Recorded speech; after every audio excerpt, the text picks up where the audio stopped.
welcome back.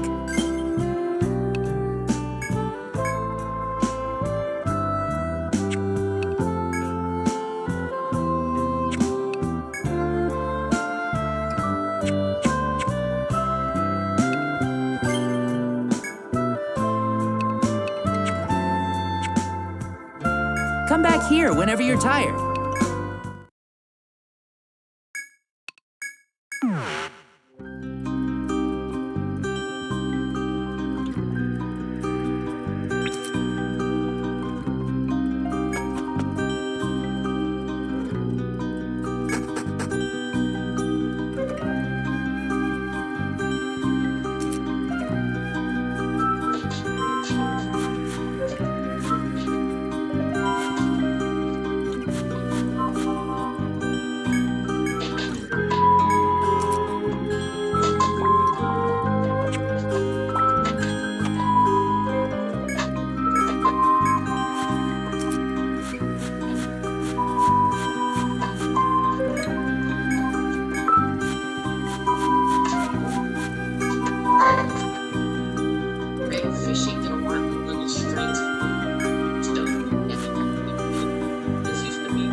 Target you, they're gonna want to do something to you, they're gonna want to try to take you down, the back that point, you know what I'm saying, take you hostage, or you need to dodge them, okay, like we're doing in the Matrix. Now, Forbidden Droplet is a card I love to use at field in my decks right now.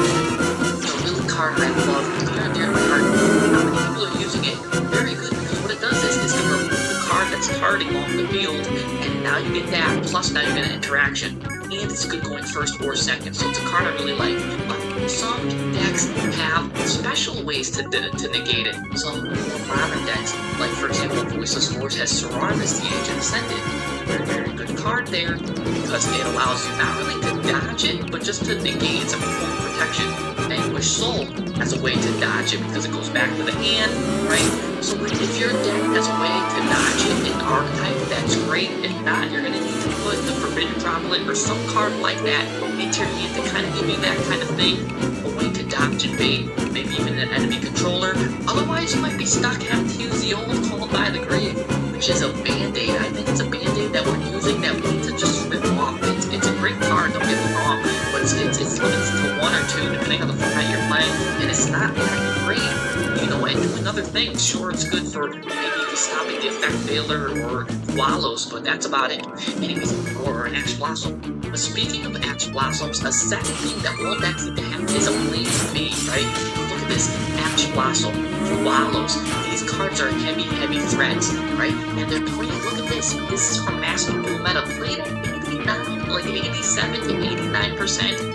Wallows is played at around like almost 40%. Crazy if you ask me. And what really makes that too is a lot of people play this Ash Blossom and they get asked like, oops, I guess my turn's over, right? Like, no, you need to have a backup, you need to have a plan B. You get Ash for Wallows, right? So a good example of it right here would be Lyralist, right? You're using rank 1 cards, using rank 1s.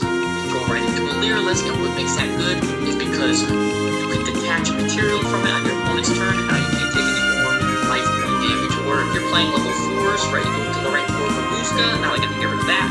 It's a good thing to go into if you get Flawless, right? You only get 1 card, and then some layered interruption. Also, maybe if you get ashed, your turn's over, but you know, Master Duel has Verganic Omni, you go into some fusion plays like Fusion Destiny, 2 cards. cards, make a Nightmare Phoenix to affect monsters, and then that goes into the Nightmare package. We can also be Orcus, you know what I'm saying? So now we can go into Orcus plays, 2 Fiends, go to the Unchained package, you can go to Unchained. The biggest offender of this, and then of course that everyone knows about, would be the Fiendsmith package. Just any 2 effect monsters gets you to Fiendsmith.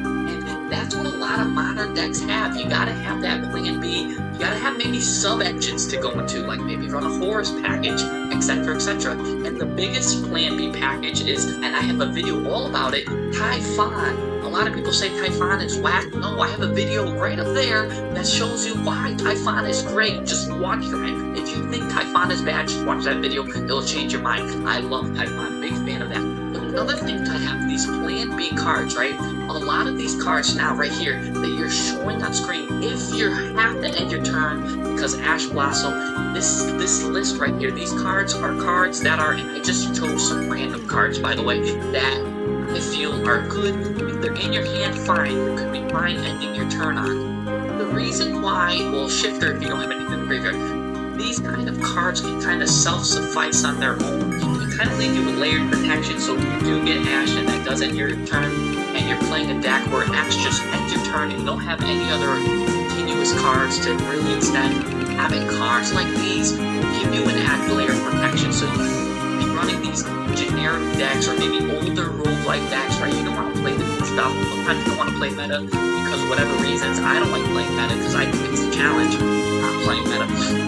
But you might be in that same boat. I encourage you to even try some of these super poly and forbidden droppers can be set on your time your turn or your opponent's turn, making great going first, going second cards and get reacted to.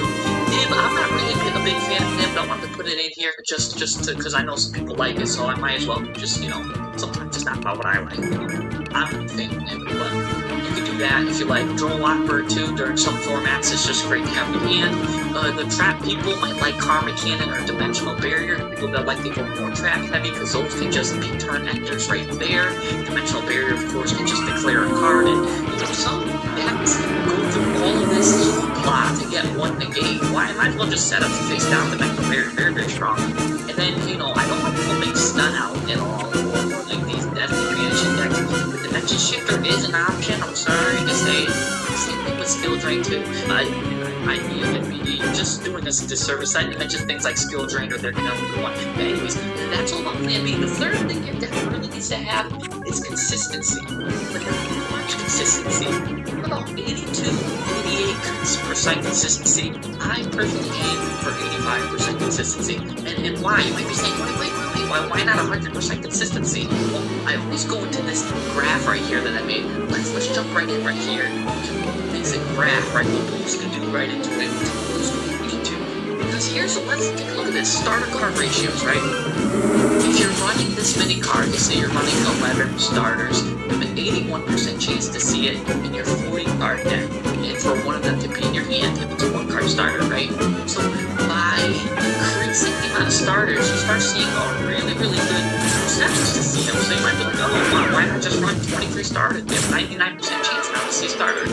You can see here, as the graph goes up, it starts curving, and it doesn't, each percentage, each card you add, starts adding. Everyone gets a Grimoire today, it seems. It's called statistics diminishing returns, and that means it's the more cards you're adding now, you're getting less value. Whack. So you can get, sure, you can get a 99% by running 25 starters, but if you take away 10 cards, you still have a 91% chance to have a starter, and now you have 10 additional slots, which could be board breakers, hand traps, pack cards, whatever you want, you know what I'm saying? Your favorite monkey card, whatever you want. It could be your favorite side engine you have, you know? And now you have that space. So a good spot to aim for, like I said, I like to aim for that 12 card starters there, you get right 85%, but again, anywhere between maybe 11 to 14 cards if you like that. And that's just for starter cards. If you come to my Discord, we do the math for like 2 card combos, what you need for that percentage. If you're running like hybrids, like it's a 1.5 card combos. This is just an example of why we don't want hyper consistency, because everybody and their mom's like, hey, look at this hyper consistent deck. Consistency is actually bad. You don't want hyper consistency. And speaking of the Discord and math and stuff, if you like this kind of stuff, math, you can find our Discord. I'll put that in the comments below. Yeah, come check it it out, like from Moore's Madness stats, because I got 2 more things to show you, and I've also got a lot of other stuff to show you, and I'm going to show you some replays of this stuff in action. But anyways, before we get to much into all the like and subscribe stuff, let's jump into utility. And I have a story to share with you, right? My friend was like, man, oh man, trying to use polymerization. He was using a polymerization-based deck, and he was using this card called Fusion Sage to search it out. He was running 3 copies of Fusion Sage to search out his, like, he had 3 polymerizations in his deck. He had a very polymerization-heavy deck because he was trying to make this card to like, block his plays or something, and he was all about that. And I was like, hey, instead of using Fusion Sage, which is a good card, right, because it searches the card he wants to search, use this guy right here, King of the Swamp. So, and what that does is it allows you to send it from basically your hand to the graveyard by discarding it to the graveyard, and you can add the polymerization to your hand. So basically the same thing as the Fusion Sage, but again, what this also does is now it can be substituted for any different kind of fused material, so it has another additional effect, right? Again, this is an older school example. I'm going to show you some more modern stuff, but here's what happened. The next, right, when I told him that, he put this, the very next time he ended up with 3 of these in his hand. So it was funny, so he looked at me like, oh shoot, I got 3 of these in my hand. And then, he's like, wait a second, he turned one of the King of the Swamps into a polymerization. By the way, that's crazy, getting 3 of those in the hand. The odds, I believe, are like, and then he did with the other 2, so he got polymerization with one of them, and then with these 2 cards, he fused them together, actually, in his and to make Millennium Eyes Restrict, which was crazy because this card acted as Relinquished, and this one acted as the 1 effect monster, so these 3 King of the Swamps, he was able to make Millennium Eyes Restrict, which, by the way, this is basically a negate, when one activates a monster effect, basically, so it protected him from Ash Blossom, all that. So with these 3 cards, he made the Millennium Eyes Restrict, and then he was free to do his full combo plays, which he wanted anyways. And if these were 3 Fusion Sages, he would have been able to do it. It's something like that. Upgrading your card, seeing what has more utility. Some modern example, let me give you some modern examples. Is Steel Magnum, Forbidden Droplet, Diviner of the Hero. You see me mentioning I'm carving that Forbidden Droplet, by the way, because only 14 to 13% of people are using this card. It's such a great card. I don't know why it's being used. That's such low numbers. That's a massive one, by the way. And these are like 50% or higher. It's such a great card. I mean, by utility, take a look at Bisteel, right? This Bisteel card, it's not only a 25k base hit, it's a hand trap. It's a searcher for dragon cards. It can do so much, you know what I'm saying? It's a level 6 special summon, so it can extend it. A lot of things. Again, I told you all the things Forbidden Droplet can do. It can dodge something that's being targeted, and then it can now, the card that was dodged is going to get its effect off, and then now it's unrespondable, so now they have to deal with the effect that's going off, plus you dodge the card, plus you're now adding an additional layer of interruption, you're going to negate a card. Really good, or you just put it face down if you don't like what's going on in your turn, right? Now you got to negate. Really good going first, going second card, 14%, what's going on? It's got so much utility, that's what I'm talking about. We gotta bump those numbers up. Really good. Bump it up like a camel's back. You know what I'm saying? I really want to see a bump at these numbers. And Diviner the Hero, look at this card. It sends a card from the extra deck to the graveyard. That's great. That's a barrier. You can send Elder Interview, and this. You can send the other hero card, which is Grab Ritual. Great. Okay, what if it gets negated? Well, guess what? It's still a level 2 tuner. So it's a tuner. And if you're able to tribute it somehow, every now and like 10% of the cards tribute for some reason now. And now you can special summon level 1 fairy. It does everything.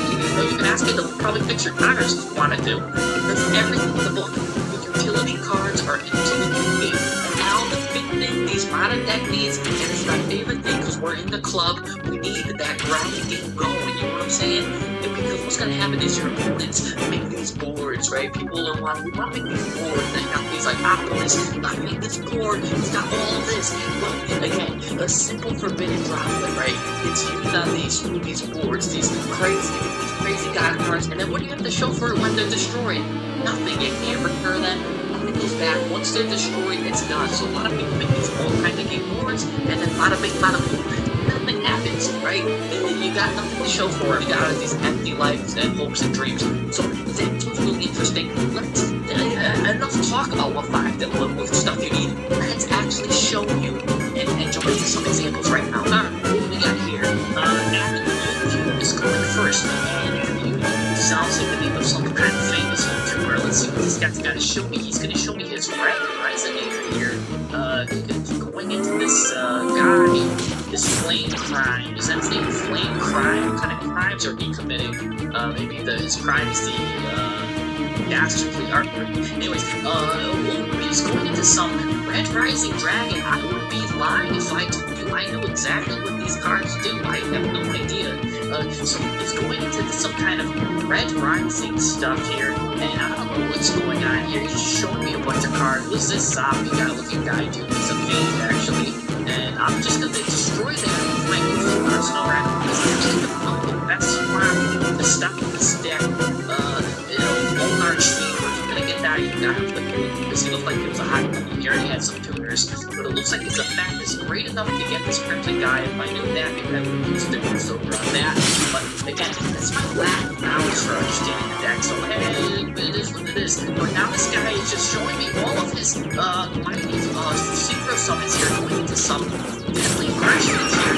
This guy looks like he's got a deadly effect. If this card sent the monster zone to the graveyard, special summon some red dragon archery, so we don't want to make sure that guy doesn't go to the graveyard. Alright, you opened it. God damn it. And then sending so many cards in the back row. Door the Explorer's jealous of all the stuff he's got on that there. So what was going on there? He's gonna destroy my card, but that's fine. That was the bait, you know what I'm saying? And we was gonna start off with the bait. Here we go. He's gonna incur me now. So my bait didn't work, and now he's gonna incur me. Oh, that's deadly. Here's what I'm talking about. We gotta put the end bait. Alright, why did the end be used for multiple things? I'm about to put it into Salamangreat Almirage, but no. Salamangreat Almirage can go into something. What's going on? I'm just turning into stuff like it's clay, and I'm playing with my own clay. The importance of that is because I needed a card in the extra deck so Maximus could come out. Now, he's gonna get rid of some cards, but luckily for me, this card doesn't have much attack. I get to send 2 cards from the extra deck to the graveyard. We're gonna pop a card, we're gonna pop that one, because we don't want that card to go away, because remember, we read 3 cards here, and we're gonna Dogmatic Calamity, and Dogmatic Calamities, we want maybe that to send a card from the extra deck to the graveyard, and this is why I really love the Dogmatic package, in these ritual decks. I'm a big fan of these rogue decks here. Something rogue here is I get to add this now, and Glacius gets to add me the Dogmatic Matrix. I have videos on why I love that card. Dogmatic Matrix is a great card. And again, Matrix, maybe because I'm into Neo the Matrix. And he gets to self-send his own card somehow. The graveyard, we'll add, we'll chain our Dogmatic. No! Remember how I was telling you how good Forbidden Droplet is? My words are used against me at this moment. As he's gonna droplet my card, he's giving me a taste of my own medicine. I'm like a fussy child and didn't want to drink the medicine. But now he gets to go into another Red Dragon Archfiend looking guy, and it looks like they have the same animation, but this guy, no doubt, does something different than the other one because he looks slightly more darker. Going into the battle phase, he'll be the same amount of attack because he just defense position monsters, and like that, like a Nano Snap, instead of, he just destroyed my whole field. Basically, like, oh my gosh, like a locust to a farmer, destroyed my whole field, destroyed all my crops. That's what he did. But luckily for me, I got a good top deck because remember, my ratios are tight. 85%. I wish I had far less luck. And look, I didn't have the Also, gosh darn it, voice cards I wanted there, and I'm going into the Voiceless Voice package. But you know what's funny is this Voiceless Voice package is actually the bait in this deck. The real thing I want to do, look at him wasting all of his interactions, is the Dogmatic Matrix, which I added, because that's going to give me Macabre, and again, Maximus, like I'm in Gladiator. I feel like I'm in Gladiator when I use this. Make sure not to put him in defense mode. And look, I'll send this other card. I sent 2 cards here. This card right here will give me protection. Wind Pegasus, great card for protection. And then I sent Garuda to draw a card. So look at this, I'm getting so much advantage here. Getting more advantage than Braveheart. Look at this. Dogmatic Cavalry now. I can re-get that white relic again. I'm making so much utility out of my cards, and that's what I'm talking about. Dogmatica coming back to me like a boomerang, like an Australian boomerang. Great. And now I can use use the fusion to go into the great and mighty Generation X School Guardian Prayers of the Lucis Voice, one of my favorite cards, and now we can start getting this engine going. Oh, and by the way, I get to take a little peek, a little gander at his extra deck and rip something out. I get to violate his extra deck. That's what like them doing something in his extra deck that I'm not supposed to, but whatever. That's for another day, what I'm doing with his extra deck. What he's gonna try to do in my deck is, doesn't matter if something started out juiced up. Again, I will not play anything in defense mode besides this card, because I remember that card, so I'm gonna go and like another card from his extra deck. And we're gonna send that card out from on there, and he's gonna get rid of them because he knows if he goes into a synchro monster, my Sorarvis is gonna negate and banish that. So he needs to go back in. I know it was a bad idea, but I had to do it. Maybe that's his Twitch or something. Surrendered, looking at him with those crazy eyeballs. That's one example of how, again, I evaded him with my Voice cards when I wanted to go to the Dogmatica package. Plan B, you saw how my Diviner the hero was used to go into Almirage, went into the Blink Guard, now the Almirage was with this big. Look at that. The consistency there. My deck in every card I ever saw was unique. I didn't have like any tips or anything like that because I don't run any cards at 3. I only run the crucial cards that I need at 3, and I do all sorts of math in my deck to make sure it's mapped out with my cards and utility. And of course, they had the grind game. You saw when he cleared my board, I was still able to recover and remake another. It's not that grind game to the club. Where is he? I don't know. He's probably at that farm. I was talking about this getting destroyed by Locust. Let's jump to the next match. Alright, our friend is going first, looks like. So he's going first, I'm going second. That's fine. I got a max in my team. I always like doing that when he's on Labyrinth, which is annoying. I always hate going against Labyrinth, because you know we're going to have a grinding game. Anyways, I'll use my Maxi now against his Welcome Labyrinth. There's no good time to do that, because now Butler's going to activate the Graveyard. If you do anything to Labyrinth, if you even look at them the wrong way, Butler comes back. You can't do anything. Now she's going to get Welcome Labyrinth. I'm going to get a card, but it doesn't matter, because the card I get is going to quickly get popped. He's going to pop a random card. Pops my protection, it's Sorarvis, that's annoying. And he's gonna set a trap, and then again setting more stuff in the back row, then Thor has to prevent that. So that's a little annoying, but whatever. Oh, I get to draw another Maxi, but I can't chain into this because she doesn't let me chain it. But I will be able to chain into this next row here, but again, that's annoying because Labyrinth doesn't care about Maxi. That's what I'm talking about. See, Labyrinth's using my own words against me, has lands against Maxi, has lands against all this, and just setting that Carmen hand I was telling you about. I'm good at just setting everything downstairs and setting everything face down and pretty much ending turns. And what else is going to be turns too is if he pops the wrong card, popping like Maximus, not really that bad in my mind, because unlike the other card, they don't like sending Labyrinth cards from the extra deck to the graveyard because they probably run some deadly stuff. And speaking of deadly, running that Dimensional Barrier I was talking about, that can end my turn. Look at that. Targeting ritual monsters. Just what you do. Never ritual base deck. Can't ritual summon against Labyrinth. This is what I'm talking about.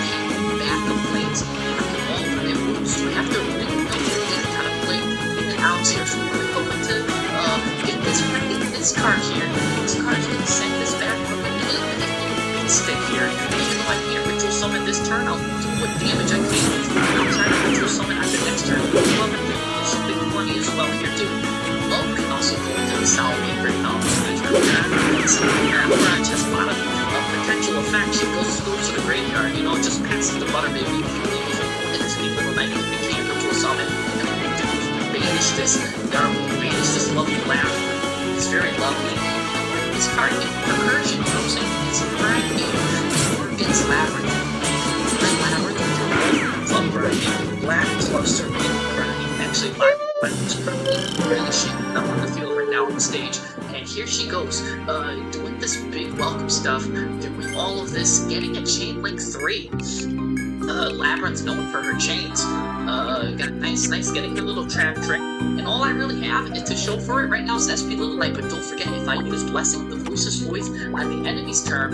They didn't let me ritual summon on my turn, but I can do it on my opponent's turn thanks to this card right here, the Blessing of the Voiceless Voice, which is why I like to run that in too. So this way, even if it gets popped. Anyways, notice how I wasn't able to ritual summon on my opponent's turn, but I ritual summon on my turn. We're at Chain Link 4 here because we keep activating stuff in response to each other.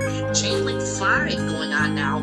Oh my gosh. I feel like I'm one of those like guys in the straight jackets with all the chains going on. I'm getting chained up. Anyways, I really don't want to get into chain wars with Labyrinth because they'll always beat you every time. Here we go, getting to set up my protection effect. But she's being unrelentless, and oh no, it doesn't destroy me. You might be like, what? How did that 3,000 attack not destroy the 28k attack 2,800? Is because when I ritual summon using this, by the way, it cannot be destroyed by battle.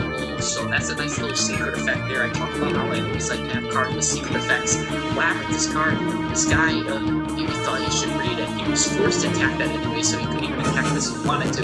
So again, I'm gonna force him into that situation there. So maybe he didn't know about it. He just wanted to check him out to attack to be sure, but he can't destroy it. Setting up very nicely. My opponent just set up a nice 3-4 back throw into something else, synchroing into a Chaos Angel, which will definitely get rid of something if I didn't have Swarvis again. The utility of Swarvis. Protection card in the game advantage. Anyways, I'll send that back to the graveyard to get this card, and it's now finally my turn. I don't know whose turn it is when we're going against Labyrinth. His turn is my turn, is my turn, is his turn. What he's gonna do is use a transaction rollback to prevent me again from using ritual monsters. So now again, I have to use Plan B stuff. What am I gonna do with ritual based deck?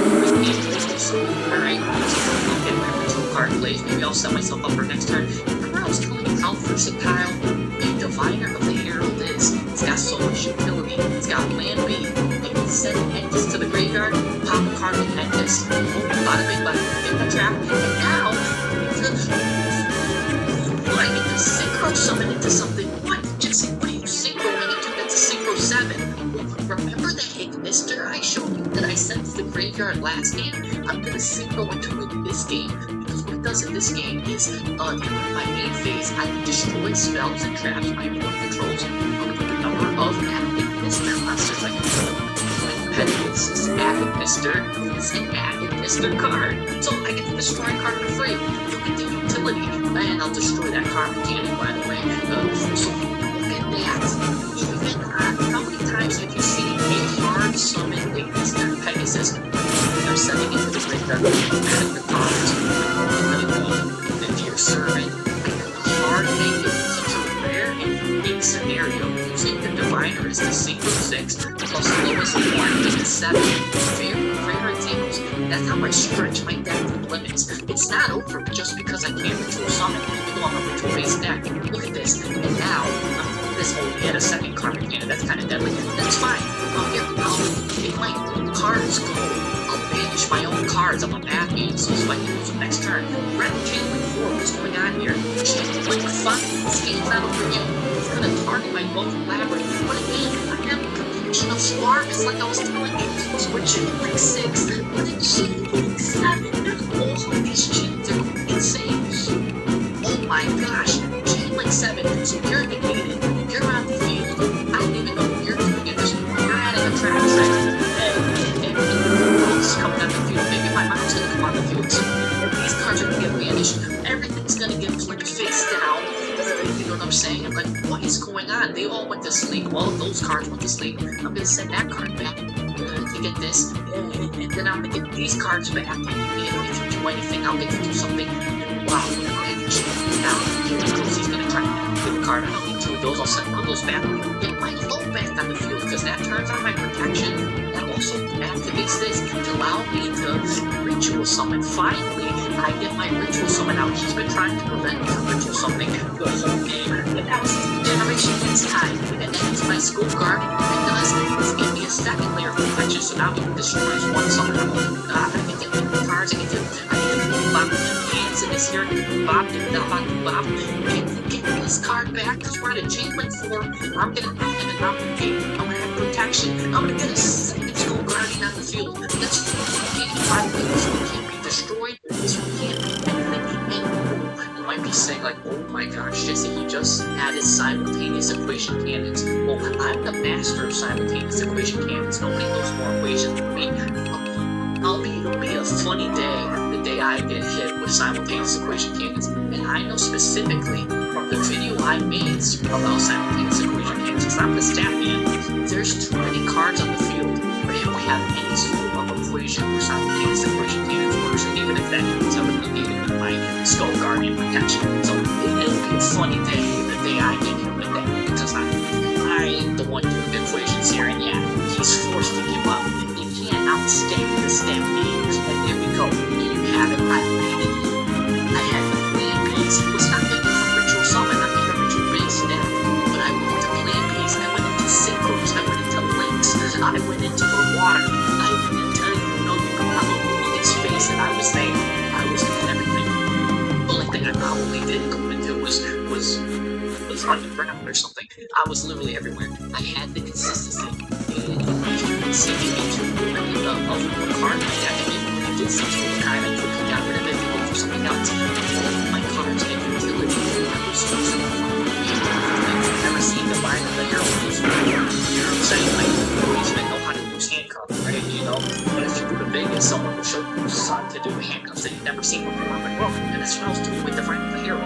I was using her in ways you've never seen or used before. And then that Ignister, and again, that Ignister showing the utility there, making a hard Ignister when normally Ignister just goes to the graveyard for its little protection effect. And then finally, I had the grinding. We're in the club grinding. And so was Labyrinth. Labyrinth was in the club grinding. We were all in the club grinding. But you know what? I was Shorty Fire burning on the dance floor. I was Deshaun Kingston. Because I had those 5 things. And you need your deck to have those 5 things. The dodgeability, your big, man beast, the consistency, utility, and grinding. So you don't need to play meta. This concept of play meta to be meta is crazy. As long as you have those kind of 5 things, you'll be in a good position to win whatever it is that you're hoping to win tournaments. And all the ins and outs of the deck, all that kind of stuff.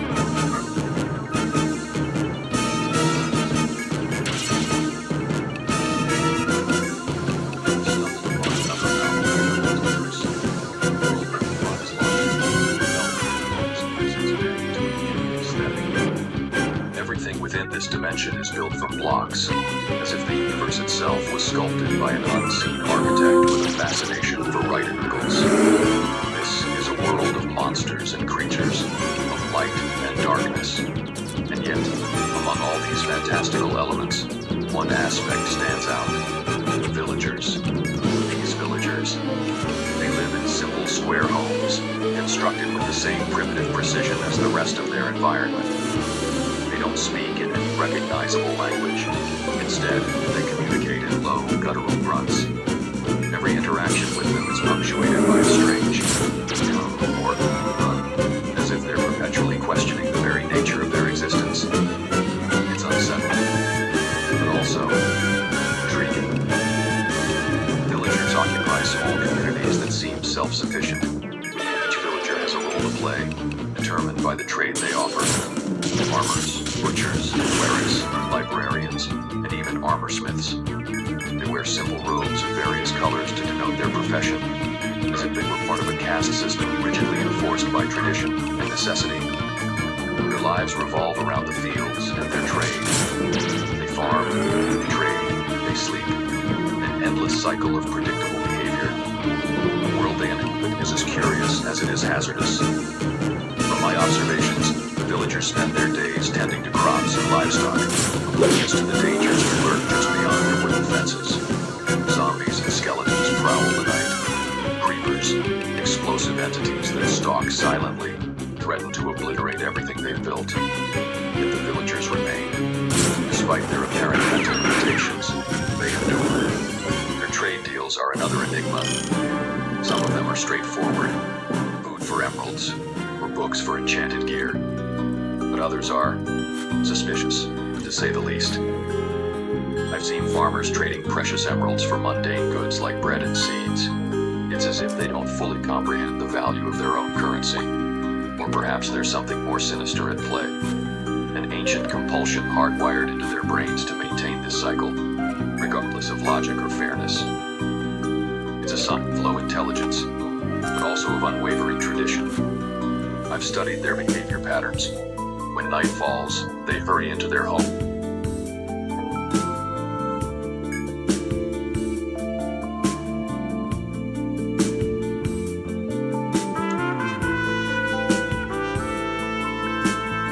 Villain. I don't remember this theme. Maybe if I heard the original. Thou who overcame Korotrangl, I can see thy strength, but for what purpose art thou here? Has man forgotten the terms of the pact with the forest folk which forbid entry here?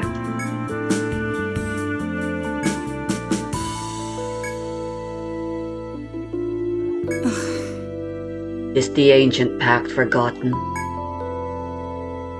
Mayhap you want reminding. I shall tell thee, if thou agree to quit this place afterward, no.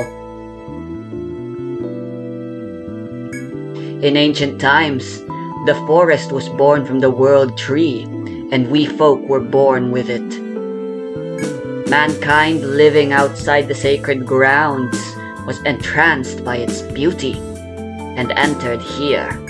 In the ensuing holy war against man we lost many. Thus our people formed a pact. Man would stay in the sealed land and we would withdraw forever to our sacred ground. Never would our two races again meet for fair or foul.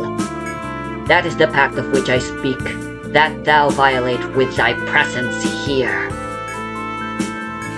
Thou shalt plead ignorance no longer.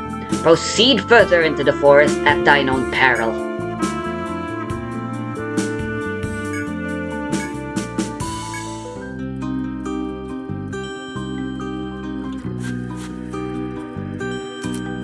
Your signs won't stop me, because I can't read. Oh god, this floor.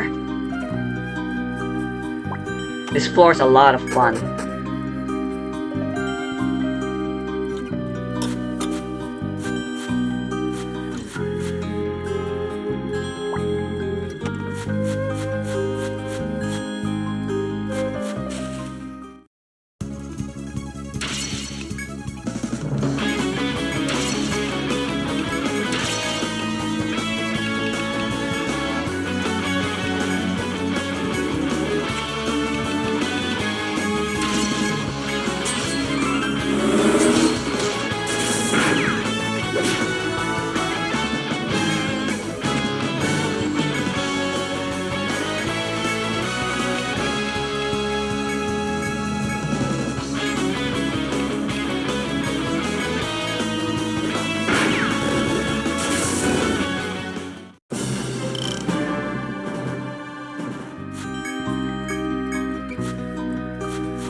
Welcome to the Rooster Inn. Very well. A quick rest, right? Of course. Well, be careful out there. Let me have a look. Ah, hello everyone. Won't you please accept this? Who will carry this one?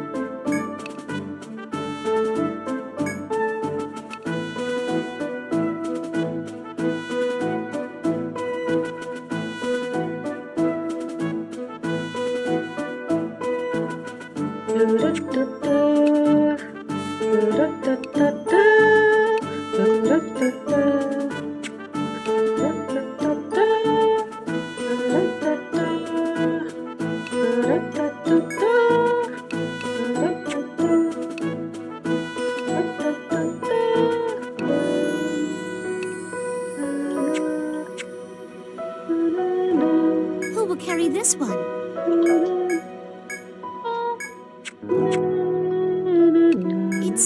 this you want?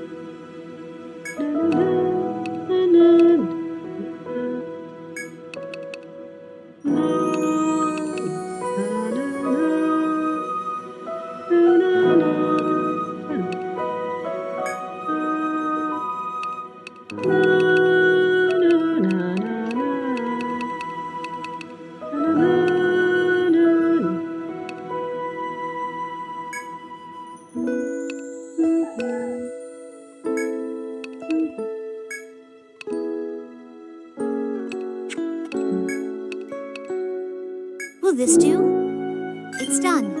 Please, take it.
do something before she's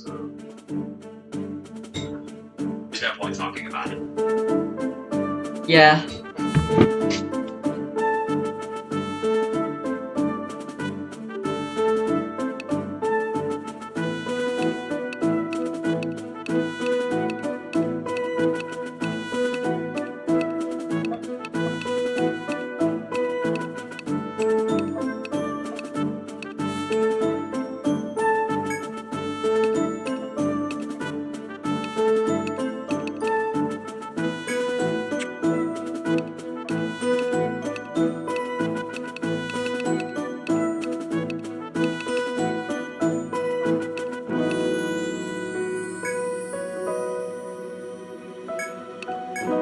Will this do?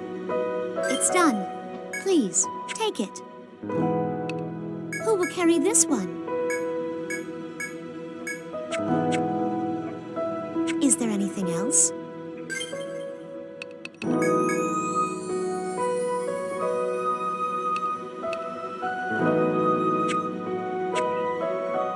Not sure if I'll equip a shield to Mara, but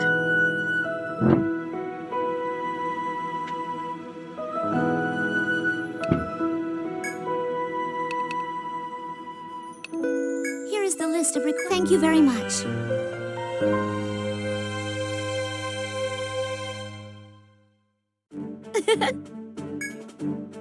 Over here, please.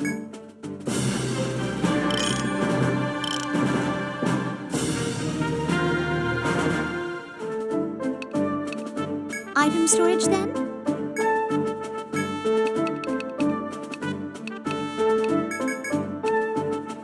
Very well. I'll look after these. Item storage, then? Was this what you wanted? Here you are. Was this what you wanted? Here you are. Was this what you wanted? Here you are.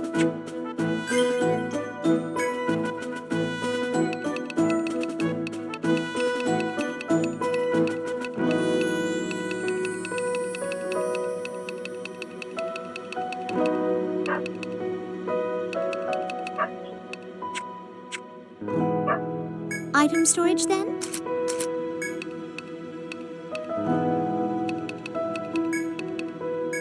Very well. I'll look after these. Very well. I'll look after these. Have a safe trip. Hello? What you got for me?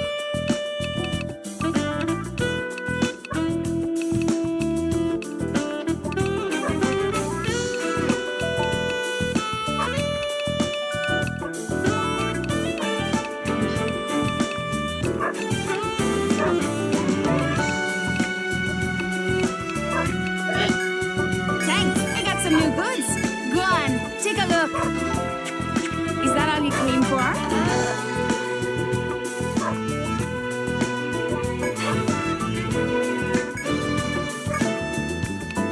Thanks for the business. Welcome to the Rooster. Very well. Then allow me to show you to your room.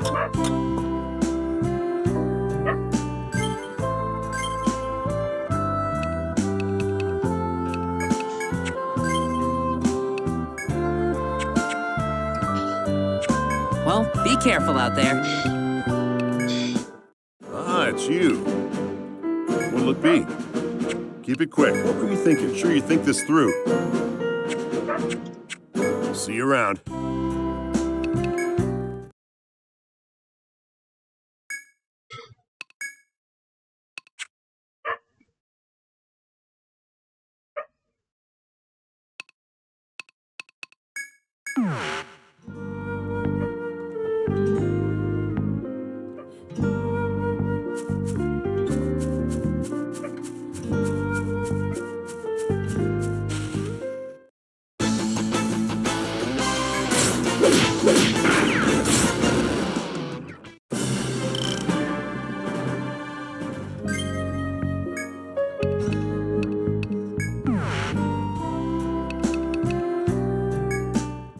Ah, it's you. What were you thinking? Switching things around, huh? Sure you think this through. All right, hold on. Keep it quick. See you around.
It's you. What were you thinking? Who should I bring out? Keep it quick. See you around. Hello? What you got for me? Thanks. Is that all you came for? Thanks for the business. It's you. What were you thinking? Who should I bring out? Keep it quick. See you around.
Hey there.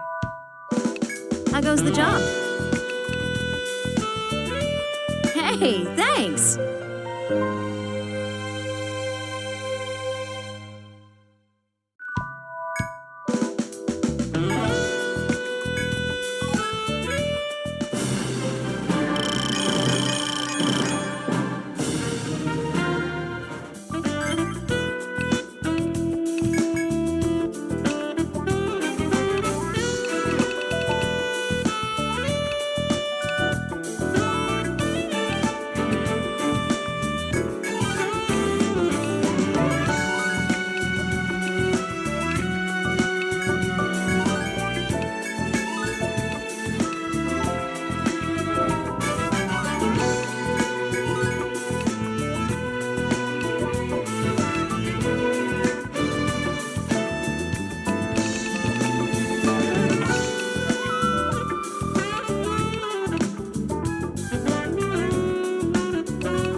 Tara ka.